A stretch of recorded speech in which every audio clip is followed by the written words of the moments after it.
Σας παρουσιάζουμε την συσκευή AKS Multi 3D με τεχνολογία GFIS, φτιαγμένη στη Σεμιναμίξο Μασέγκουρα και Ισραήλ. Αυτή η φοβερή συσκευή είναι σχεδιασμένη να ανακαλύπτει κρυμμένους θησαυρούς και κενά κάτω από τη γη και φτάνει βάθος έως 21 μέτρα.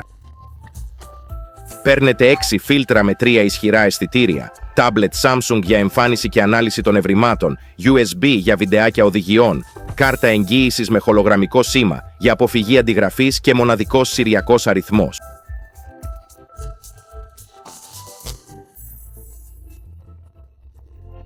Μπορεί να λειτουργήσει για 8 ώρες συνεχόμενα και υποστηρίζει πάρα πολλές γλώσσες: αγγλικά, ισπανικά, γαλλικά, γερμανικά, αραβικά, τουρκικά, περσικά, ινδικά, κινεζικά, πορτογαλικά, ρωσικά, ελληνικά, εβραϊκά κτλ.